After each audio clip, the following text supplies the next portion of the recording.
Hello and welcome to the Lost Pines Workshop. So this is building the Epic Workbench, the real Chapter 3. We're going to be working on our left front leg and the chop. That's where we're going to start. All right, so when we left off, I showed you this, right? This is the pattern or the layout of what it is that we're actually going to be cutting, right? I did this, I set this up and ran this piece on my CNC machine, hoping that I would be able to do these pieces the same way. Well, I can't. My machine isn't tall enough to accommodate this thick material. So we're back to doing it in one of my least favorite methods, using the router. There were some questions in one of Tom's live episodes. Could you use a mortise, or could you use the drill press method that I showed last time to do these mortises? And the answer really is no. You should not, because the mechanism, the scissor mechanism that sits in this slot, has a metal plate that gets attached into the bottom of these channels that the ends of the scissor mechanism ride on, and it needs to be flat. So the only way that I know to accomplish perfectly flat along the length of this 16-inch plus long channel is to use a router. Okay, so that's what I'm doing. I'm skipping ahead a little bit, so you can do the mortise and bore the hole for the shaft itself, on the front end, tail end, it doesn't matter. Again, Tom's got he got himself a giant Forstner bit to bore his hole out. I'm not going to go buy that bit for this one project. So I'm going to do it a different way. I will be using a router again to bore the large hole after I create a pattern template, and I'll use a guide and bore that out. But that's later.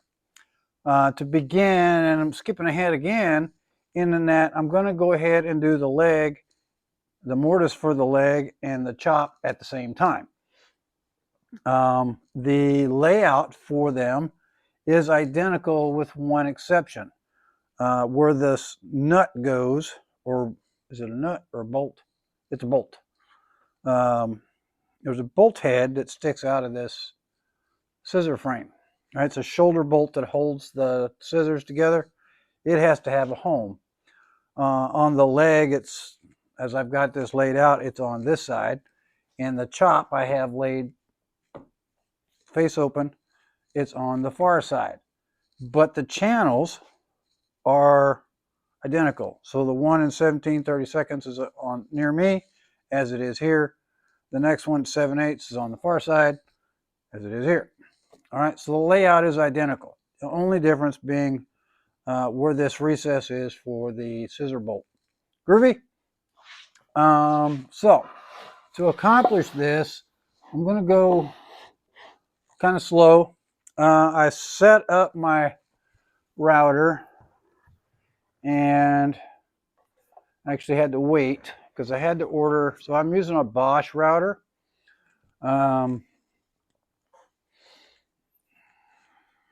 Good, bad, indifferent, whatever. The reason I run the Bosch is because of the variable speed, right? So for this 1/2 inch, I'm going to be utilizing a 1/2 inch upcut spiral bit. And I like the variable speed because I use variable sizes, right? Depending on what it is you're cutting and what diameter you're cutting, we've got to adjust the speed correctly so we're not tearing things up. Now, I had to wait a little bit because I had to order some accessories, right? I did not have this fancy guide in my arsenal. And it's got the micro adjuster here on the end, which is pretty handy. Overall, I'm okay with it. So it's not something, router is my least favorite tool to use, so I haven't bought a bunch of stuff for it. But for this particular application, I felt it necessary because I want to be as accurate as I possibly can. The other thing that's nice is it's got this dust port that connects down here. We'll see how that works. With that, the way I'm going to run this, I've set it up. I've set my stop, right? I'm using a plunge router. I set my stop at the full 1 and 7/32, and I'm just going to incrementally work my way down to it, right? Working right to left so that we're feeding the bit. I've set this, I've got it clamped in my vise, and the fence is going to be on the opposite side from which I'm working. And I have set the bit to cut the side nearest me, right? So as I'm running this, as I'm running the router across my workpiece, I'm able to pull. I'm going to be standing up, but I'm able to pull it, right? As I work my way across, keeping everything in line and tight. The bit is going to be cutting on the line, trying to cut my line in half on my side. So if there's any deviation that this happens to come off, it's going to be to the inside. No harm, really. It'll be to the inside and not on the outside where it'll be visible. So that's my intent. I'll do this one. I'll reset my stop, flip it around, and cut the 7/8. And then I'll also go ahead and just knock out this 1/8 piece up here at the top. Right on? All right. Let's give it a whirl. The other thing I'll mention here is I did take my marking gauge and scribe that line that I'm going to be cutting. Why? Because I'm using an upcut bit, right? I'm using an upcut since I'm going so deep to help clear that material out as I go. Hopefully the shop vac picks it up.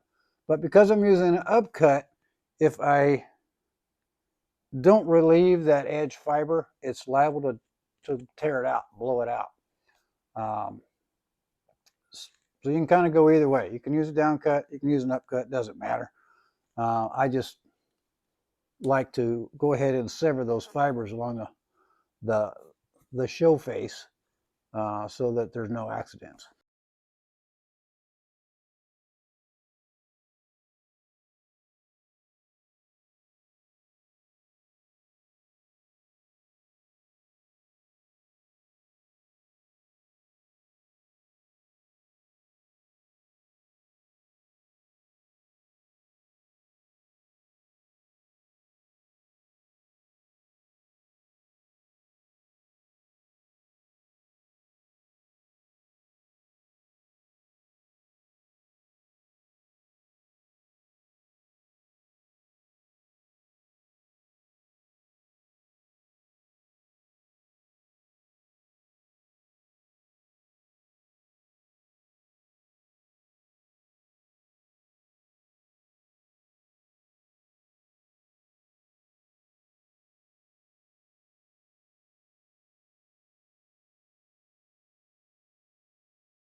All right, well, that went pretty well. All I got left is, so we got, you saw both times, I end up with this little piece here in the middle, which is not a big deal. It'll just break out of there. But all I got left to do here now is just use a chisel and chop out, clean up these edges, and then make the template so I can bore those, or bore that big hole in the leg. So the dust collection on the Bosch router, not so much. But hey, the task is complete anyway. So I'm going to take a few and clean up my mess.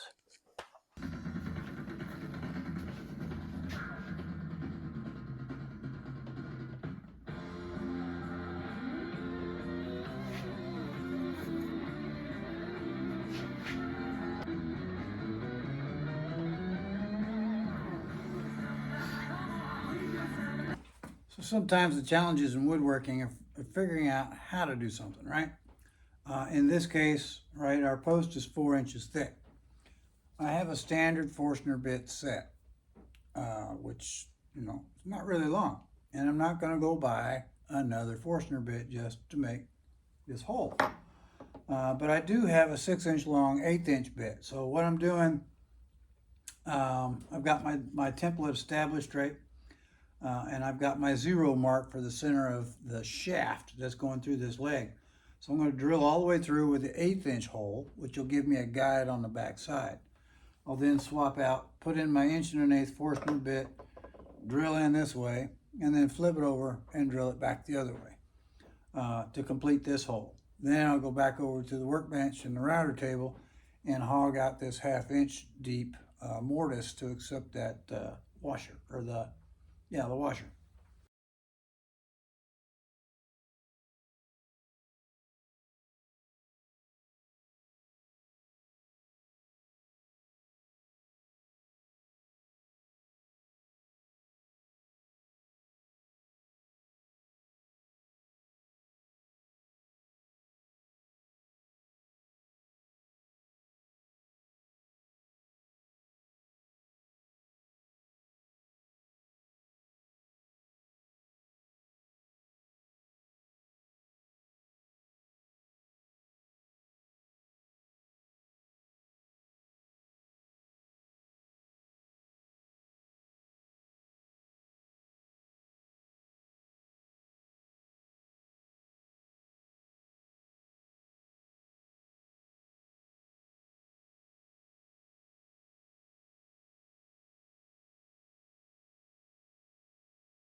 All right, so I finished this up with a little chisel work. Remember to clean up these ends.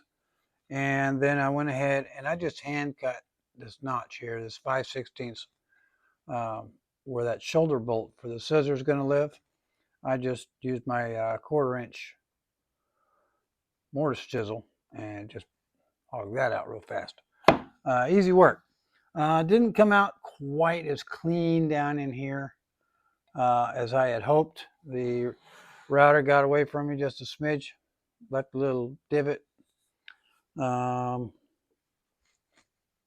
routers. That's why I don't like them. Anyway, overall, I'm real happy with how this has turned out. So I'll move over to the chop. I'll clean it out the same way, and cut that last recess in there, and then we've got 2 more holes to bore in the chop, and then that part will be done.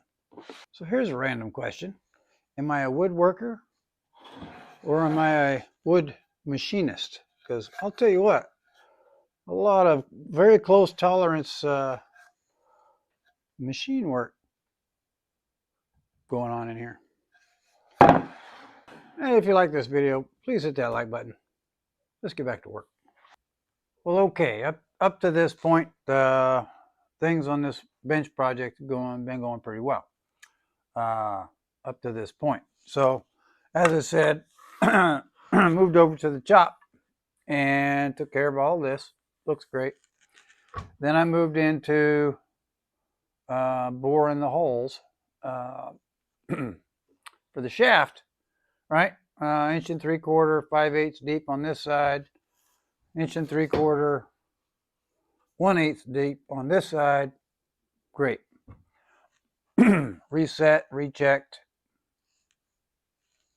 locked down, everything on the drill press to bore out the center hole. And Houston, we have a problem. The table moved mid-drill and the hole came out. It's crooked. So I'm going to fix it. Thankfully, we have the technology, right?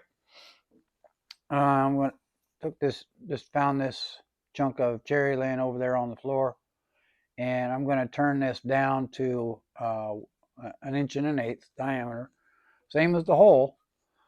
Glue it in, let it set, and then I'll re-machine and re-drill that hole, or this set of holes, to make it straight. So we'll get this done and move on from there. Thanks for watching. We'll see you down the road.